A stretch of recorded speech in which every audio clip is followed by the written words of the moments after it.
Hello and welcome to the Kent Football Show.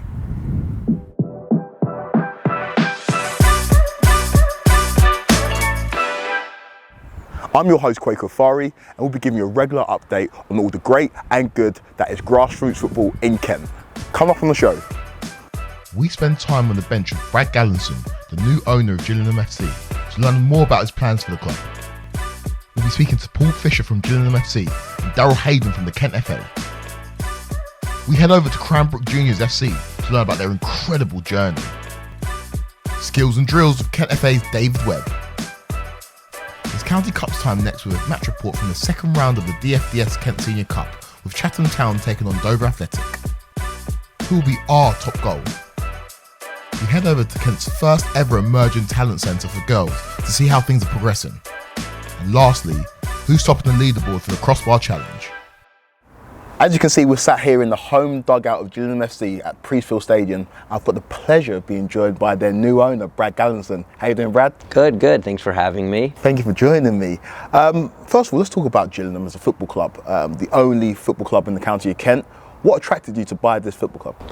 Yeah, I mean, quite simply, the word, it's been thrown around a lot, potential. It's a huge catchment area, over 75,000 businesses, a fan base that wants success, they want to get behind their team. And really, it's just very unique in the country. Yeah, and in terms of your involvement with the club day to day, are you going to have a hands-on approach? You're going to bring people in? What can we see from your ownership group in terms of taking this club forward? Yeah, kind of a combination of both. The way I sort of believe running businesses is you have a hands-on approach only insofar as giving the resources to your corporate managers and your experts and your professionals, and it'll be the same here. We've had a couple of announcements, Kenny and Andy, for example, to run the football division, fantastic professionals, and my idea is give them what they need, stay out of their way, and let them do what they do best. And you talked about giving them what they need in terms of Kenny Jackett and Andy Hassan-Tyler. Will they be directly involved in the transfer process of the club? Yes, they are absolutely currently directly involved, and we actually had a nice signing this morning and one last week, and hopefully more to come. And that's exactly, yes, they are running that process. So Gills fans want me to expand on that a little bit more in terms of how active Gillingham are going to be in the transfer market. Can we see some reinforcements being brought in to try and stave off relegation fears? Yeah, I mean, it's by far our highest priority. I've been quoted as saying a lucrative and aggressive transfer window. So we've just started that, and it's absolutely something that we're going to follow through the end of the month. Nice, and when you've talked about it quite extensively, you mentioned it in your first answer, how important this club is to the community. How are you going to further enhance that relationship that Gillingham have with the local community within Kent? Yeah, I mean, I think it starts, success on the pitch. So that helps. That's a lot of it. But really, it's starting to reach out to the community, to the fans, to the businesses, to the kids, to the schools, and really start to include them back with positivity into what this is, which is a beacon of the community.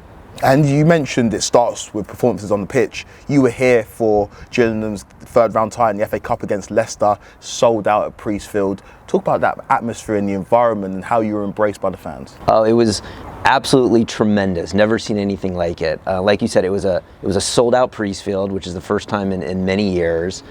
Huge positivity. Personally, me and my family were welcomed and bought beers and offered beers in the factory, which is our pub. And it was just a terrific day, and we just really want to continue that day forward with the positivity. Amazing. Thank you for being so candid with your answers. I'm sure Gillingham fans have got a lot to say about this interview. Make sure you drop your comments in the comment section below. Now, we're going to be talking to Gillingham FC COO Paul Fisher and the CEO of the Kent FA, Darryl Haden. How you doing, guys? Yeah, good. Nice day. Yeah, lovely day for it, isn't it? And we're on the pitch as well, which can't ask for much more. Yeah. Let's start on matters on the pitch, Paul. Neil Harris has led the Gills to the fourth round of the EFL Cup this season, beating Premier League opposition in Brentford en route. A great showing against Leicester despite the 1-0 loss in the FA Cup. How much of a boost has the cup run given the club this season? Well, I think what's been clearly a disappointing league first half of the season. I think the cup runs we've had have been something for the fans to cheer about, something for the staff to cheer about. And interestingly, I think the players themselves, I think they've been slightly released from that sort of tension of being of some of the league games. So I think it's been great for the club. The night away to Brentford in the Carabao Cup, that victory there, I think will live long in the memories for any of us who were there. And the 2,000 fans who were there. It was a real night to remember. And that's it. The cup runs kind of give you a bit of respite from the league. You did mention that you're struggling this season at the foot of the League 2 table. Is there still optimism around the club that Neil Harris can stave you guys away from the relegation zone and away from the foot of the table? Yeah, look, Neil and his team, I've never seen, guys work as hard as what they do. They're in here at 7:15 every morning. The planning they do is meticulous.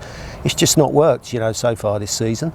But we've got new owners who've just taken the club over, which is really, really exciting for the club. We're busy in the January transfer window. We've just made another signing today, which is really exciting. I'm really optimistic about us getting out of the trouble we are in the league.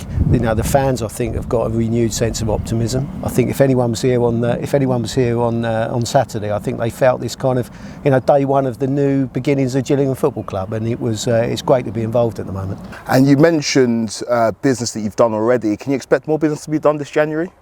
Yeah, hopefully, yeah. I mean, we've appointed Kenny Jackett and Andy Hessenthaler as our director of football and our head of recruitment. Two really experienced individuals. I go back a long way myself with Hesse, back to our glory days, back sort of 20 odd years ago when Andy was here and I was here then. So we've got some experienced people now, because you do have to be careful in the January window that you don't make the wrong decision out of sort of desperation, and that can come back and bite you. No, I think we're in a good place. Nice. And question for you, Darryl. One of the aims of the Kent FA is to increase football participation. How are the Kent FA making sure that grassroots football keeps on going within the county of Kent? Yeah, well, I guess one of the first things we had to do was, off the back of the pandemic, is really sustain what we got, especially in that adult format of the game. But we've seen a lot of growth in the female game off the back of the Lionesses' success in the summer. We've also seen a big growth in vets football, so that's a real new area for us to go into, and also the walking football format of the game. So football's good in Kent. The youth football tends to be organic and grows naturally, so we're in a strong position, to be fair.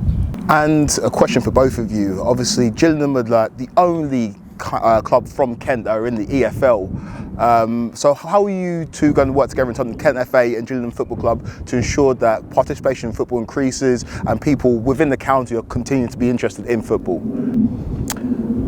Yeah, I'll go. I mean, for me, it's about that community, and if we've got a really successful football league club, then that generates interest in football and more people want to get involved in the game. I think it's really key that from that community side we can support Gillingham on that aspect of what they're trying to achieve, and with our reach to all those in football across the county, we can really support that.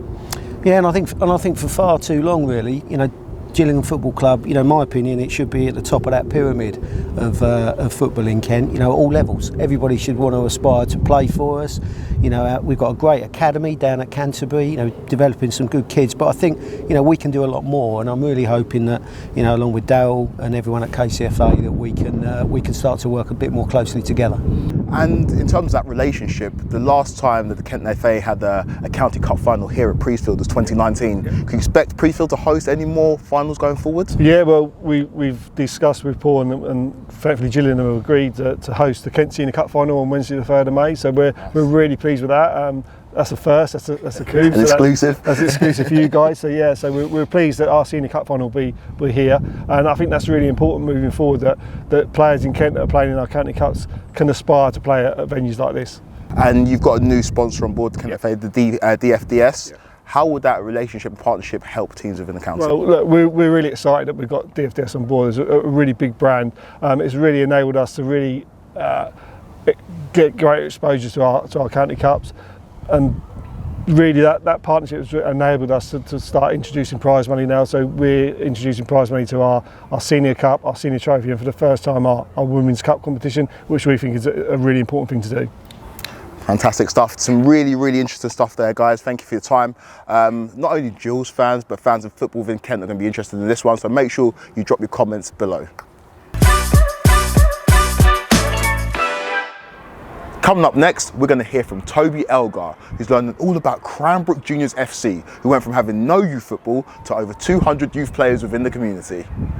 So I'm delighted to say that I'm here this morning at Cranbrook Juniors Football Club.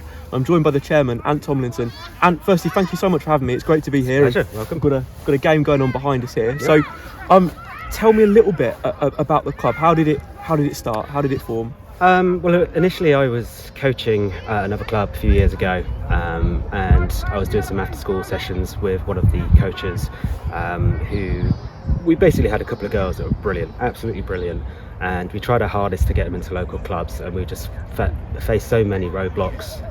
There was waiting lists here, there and everywhere. Girls weren't expedited, so that started one of many conversations about, well, is there anything we can do to change that? Can we do something ourselves? Can we talk to clubs and try and change that somehow? You know, what's the female provision like in our area and things like that. So conversations started with me and a friend and a few others, and we just decided to launch our own thing, basically. So tell me a little bit about the club philosophy. What's it all about?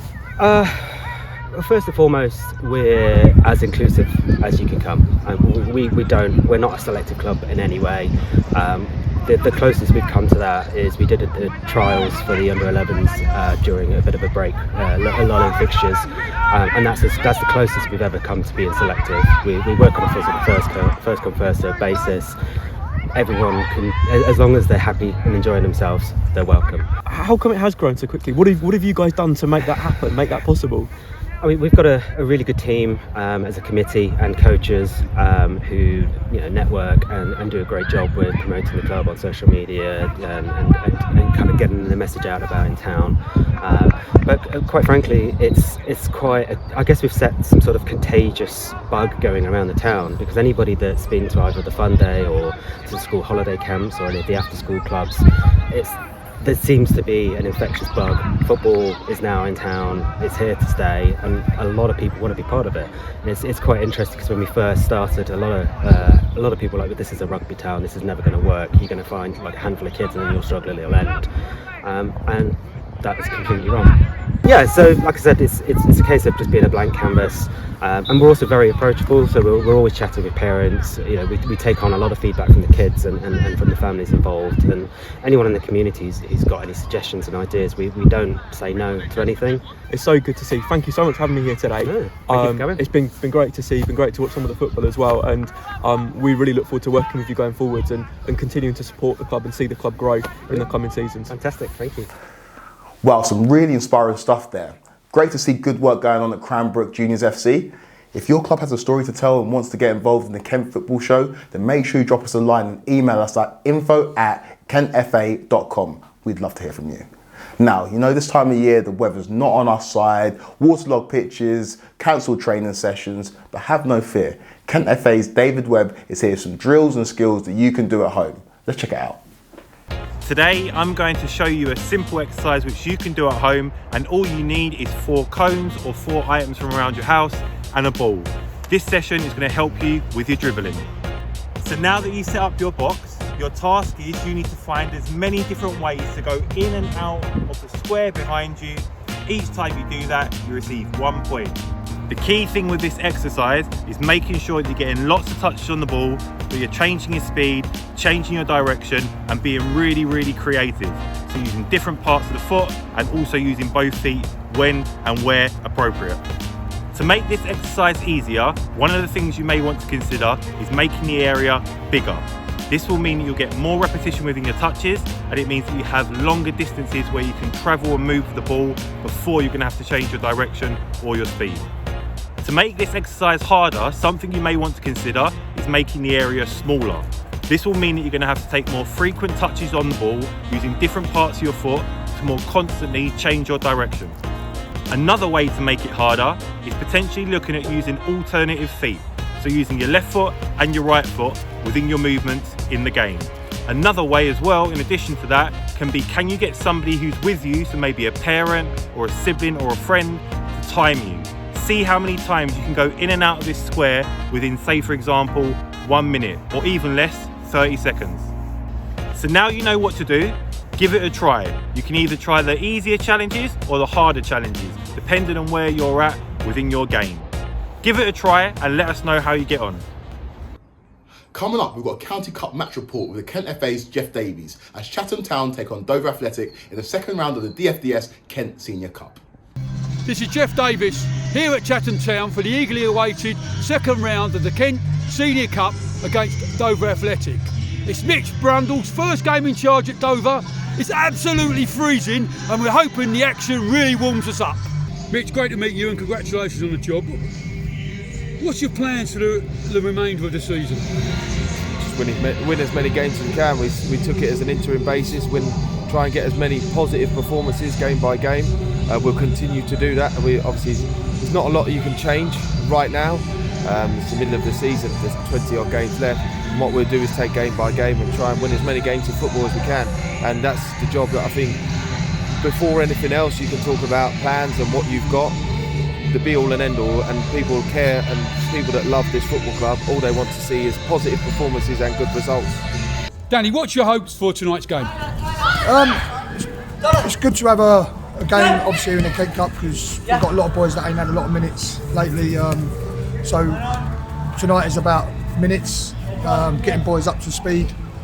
Obviously, as you know, we're going for the league at the minute, so we need everyone up to speed because there might be some injuries going in the next few weeks. We've got a busy week coming up. Next 3 weeks, so we've got very busy 3 weeks, and they're all important games, all in the playoffs, the teams we're playing. So today's the time to really get these other boys that ain't had minutes, some minutes.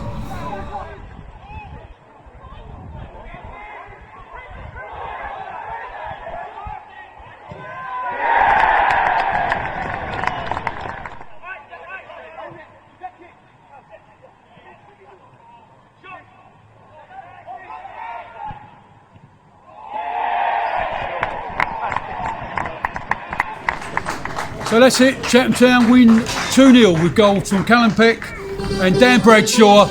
They march on to the third round of the Kent Senior Cup. Cheers, Jeff, and congratulations to all the teams that progressed to the next round of the County Cup competitions. Next up, we've asked you to submit your clips for our top goals competitions. We've had some absolute crackers, but here's our top goals. In second place, Phoenix Sports.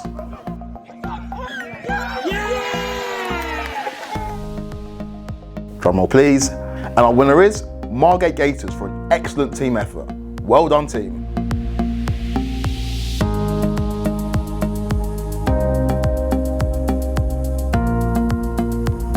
To submit your goals, head over to our website, www.kentfa.com.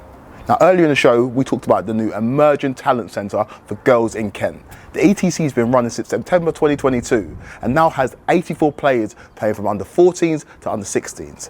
Rebecca Moore from the Kent FA is here to tell you how the players are getting on. So the big thing for us is about creating an environment, and as a county we identified the need to have an ETC. Obviously we're not geographically in a position where we've got huge clubs, but these girls also need that support and that extra transition. So for us as a county, it was really important to deliver it, and we've got 84 players registered to the centre now, so aged under 14s up to under 16s. Canterbury have been amazing, so we use their facilities, we use their staff as well. So far we're on week 7, so we've done our fitness testing down there where they've done a range of testing. So we've had the 20-metre dash lights up here as well, so doing a bit of sprint testing. We've got their strength and conditioning coaches coming in. We've got a psychology workshop tomorrow. So we've got lots of opportunities coming up, and they come in and they deliver it fantastically. So yeah, great opportunities. From what I've seen, brilliant. I can't fault it really. Especially facilities they've got, physio, coaches, structure, intensity, and obviously having Christchurch there backing. I think what more could they ask for really? Everything that they could have for the professional teams, they've got. Coaching, physios, everyone. Genuinely the best thing is just having it up and running and just seeing the girls' faces just coming in. They come in buzzing, they leave us buzzing, they come in wanting to learn, they want to develop, they want to get better, and they just want to take advantage of every opportunity we can give them. So it's just so humbling and nice to see you can impact so many girls and just give them that extra support in their journey. Fantastic stuff there. I, for one, can't wait to see how the players get on in their footballing journey. Now, you know at the Kent FA we love some healthy competition, so we've challenged Kent Sands United to our Crossbar Challenge. Let's see how they go on. Hi guys, I'm joined by Kent Sands United. Whee! And today this is our inaugural Crossbar Challenge for the Kent Football Show. They have a minute to hit the bar as many times as possible, so let's see how they get on. Right. 3, 2, 1, go! Oh, good first effort. Oh, come on Liz. Oh, close. Yeah, back on the line, back on the line. One for an outside the boot. Yeah. One at a time, one at a time. Communication, boys, who's going? That's one. Nice, great hit. Get the ball back on the line.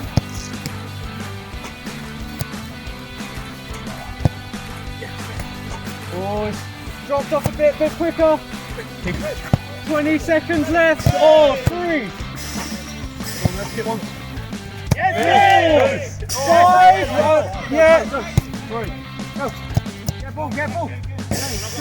10. 9. 8. 7. 6. 5. 4. 3. 2. 1. Oh. Good effort. Right, that's 4 or 5. We're going to have to go to VAR, but it's a brilliant effort and they've set the standard there. So if you think you can do better, get in touch with us at Kent FA and we'll be along to see you. Cheers. Cheers, Harry. Just give me 1 sec. Yep, VAR's confirmed that's 5. What a benchmark by Kent Sands United. Congratulations. If you think you can beat that, drop us an email at info@kentfa.com and we can be paying you a visit next. And that's it for our very first Kent football show. Hope you enjoyed it as much as we did. A massive thanks to everybody that featured. Make sure you like, subscribe and comment for more, and we'll see you very soon.